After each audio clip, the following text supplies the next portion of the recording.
नमस्कार, मैं हूं यास्मीन। बच्चन परिवार इस वक्त कई लोगों के निशाने पर है। हाल ही में कंगना और सुशांत मामले में अमिताभ बच्चन की चुप्पी पर सवाल उठाते हुए कई लोगों ने उन्हें ट्रोल किया था। वहीं अब वो अपनी धर्मपत्नी जया बच्चन के एक बयान की वजह से लोगों के निशाने पर आ गए। दरअसल हाल ही में समाजवादी पार्टी से राज्यसभा सांसद जया बच्चन ने संसद में गोरखपुर से बीजेपी सांसद रवि किशन और कंगना रनौत पर निशाना साधते हुए कहा था कि इन लोगों ने इंडस्ट्री से इतना नाम कमाया है और अब इसे गटर बता रहे हैं, जो कि ठीक नहीं है। साथ ही जया बच्चन ने तंज कसते हुए कहा था कि जिस थाली में खाते हैं उसी में छेद करते हैं। जया बच्चन की ये बातें कुछ लोगों के गले से नहीं उतरी। लोगों का मानना है कि जया बच्चन ने कंगना और रवि किशन पर टारगेट करते हुए बॉलीवुड में ड्रग्स लेने वाले नशेड़ियों की वकालत की है। लेकिन कंगना को जिस तरह शिवसेना ने अपशब्द कहे और उनके ऑफिस को तोड़ा गया, उस पर जया एक बार भी नहीं बोली। जया तो इसे लेकर ट्रोल हो ही रही हैं। अब लीजिए, अमिताभ बच्चन भी लोगों के निशाने पर आ गए। दरअसल अमिताभ ने हाल ही में ट्विटर पर एक पोस्ट किया था।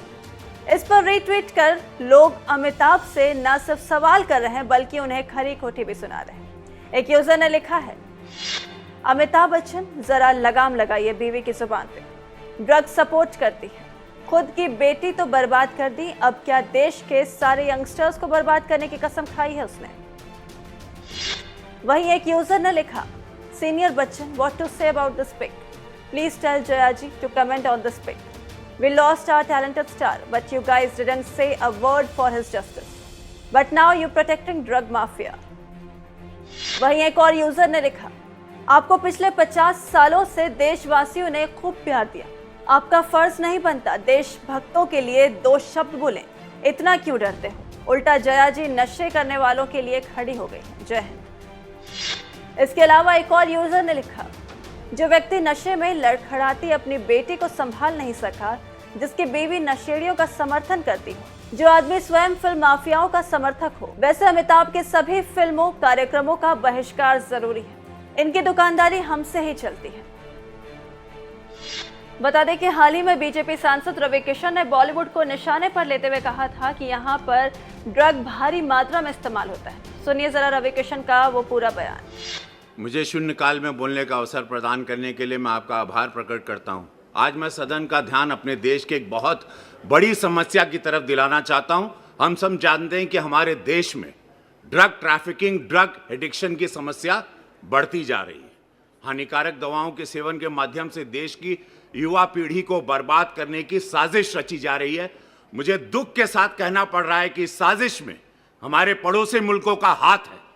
प्रतिवर्ष चीन और पाकिस्तान के रास्ते देश में भारी मात्रा में नशे की दवाइयों की तस्करी होती है, मंगाई जाती है, पंजाब के रास्ते, नेपाल के रास्ते।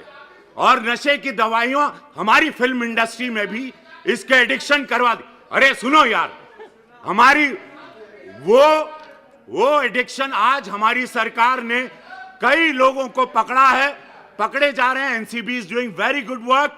बट महोदय, दुख की बात है कि इस प्रकार की गतिविधियां हमारी इंडस्ट्री के द्वारा भी, जहां पे एक स्टारों को देखा जाता है, उनको रोल मॉडल माना जाता है, तो मैं आपके माध्यम से केंद्र सरकार से आग्रह करता हूं, अपनी सरकार से, जो हिसाब से आज हम लोग एकदम इनको चारों तरफ पकड़ रहे हैं, तो ये सख्त कार्रवाई की जाए, दोषियों को जल्द पकड़ा जाए, उन्हें उचित सजा दी जाए तथा पड़ोसी देशों की जो साजिश है युवा पीढ़ी को बर्बाद करने की, उस पर रोक लगाई जाए। महोदय, धन्यवाद।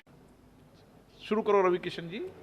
मुझे शून्यकाल में बोलने का अवसर प्रदान करने के लिए मैं आपका आभार प्रकट करता हूं।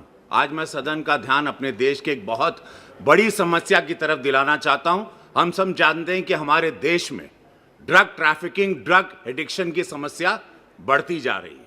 हानिकारक दवाओं के सेवन के माध्यम से देश की युवा पीढ़ी को बर्बाद करने की साजिश रची जा रही है। मुझे दुख के साथ कहना पड़ रहा है कि इस साजिश में हमारे पड़ोसी मुल्कों का हाथ है।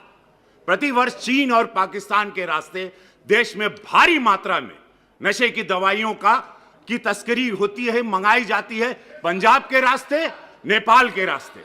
और नशे की दवाइयां हमारी फिल्म इंडस्ट्री में भी इसके एडिक्शन करवा दी। अरे सुनो यार, हमारी वो एडिक्शन आज हमारी सरकार ने कई लोगों को पकड़ा है, पकड़े जा रहे हैं. NCB is doing very good work, but महोदय दुख की बात है कि इस प्रकार की गतिविधियां हमारी इंडस्ट्री के द्वारा भी, जहां पे एक स्टारों को देखा जाता है, उनको रोल मॉडल माना जाता है, तो मैं आपके माध्यम से केंद्र सरकार से आग्रह करता हूं, अपनी सरकार से, जो हिसाब से आज हम लोग एकदम इनको चारों तरफ पकड़ रहे हैं, तो ये सख्त कार्रवाई की जाए, दोषियों को जल्द पकड़ा जाए, उन्हें उचित सजा दी जाए, तथा पड़ोसी देशों की जो साजिश है युवा पीढ़ी को बर्बाद करने की, उस पर रोक लगाई जाए. महोदय धन्यवाद.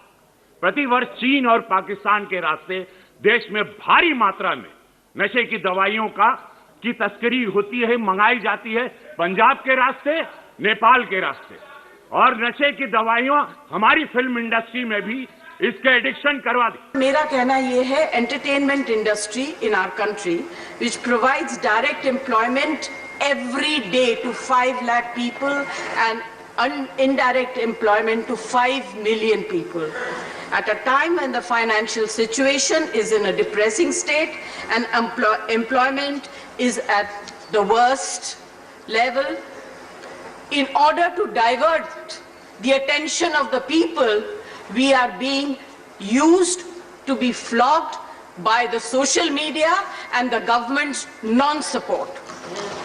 Sir, people who have made their name in this film industry have called it a gutter.